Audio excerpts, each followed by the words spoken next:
worship arts major at Bethel because God just led me there. I've loved worship music since I was in junior high. And when I first came to Bethel, they didn't have the worship arts degree, so I did a liberal studies degree, made my own major a little bit, and then it just so happened to be that worship arts came in my junior year. And I had already taken a lot of the classes, and so I was able to double major because I can overlap a lot of the classes. Mm-hmm. So it was really a God thing. So like being able to work one-on-one with a pianist who has literally been playing for these amazing bands who travel all over the nation, like working with Mason Embry, who is the pianist for the country artist Chris Young. Like being able to see him play and then ask him questions and then he'll tell me his advice, like that was incredible, something that I never would have been able to receive otherwise. Catching on to their lingo, not only the like the Nashville charting, because that wasn't hard to catch on to, but it's about picking the right places to play in a song. I've definitely learned that there's the pockets that you want to play in. Not every instrument should be playing during an entire song. That's something that isn't emphasized much from my small town church with worship bands. So being able to hear that an instrument should really look for the right place to play to really further the message of the song is a huge thing. I also really appreciated the whole interview that we had with Steve Hindelong, a co-writer of God of Wonders.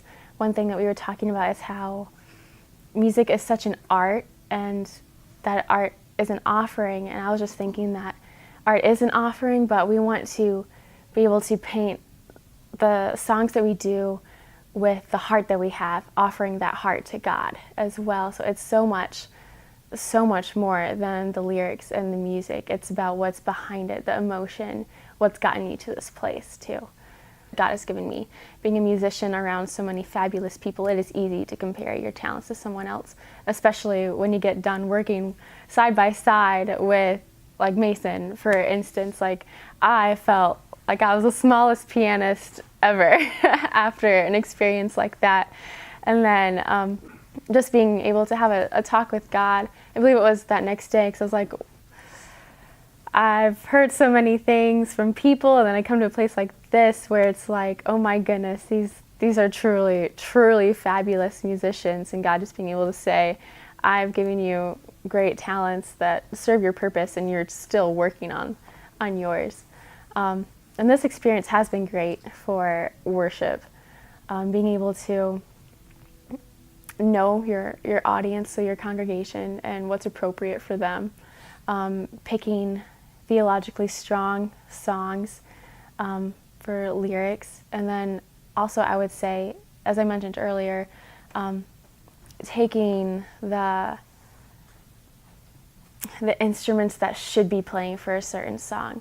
You know, so what's the best way to not perform, but have the song put on that best brings glory to God and does justice to the lyrics of the song as well. I'm pursuing the theological track of it, so I really enjoy studying the Bible more, as I'm partially a ministry major, and like that's something that's tailored toward my interests and what I enjoy doing. But even more so, like for instance, I was able to come here and have one-on-one experience with another pianist, totally tailored towards my talent and my gifts. So that's definitely very unique, I would say, just being able to really have a professor who cares about what my gifts are and how to further benefit what those are for a worship band.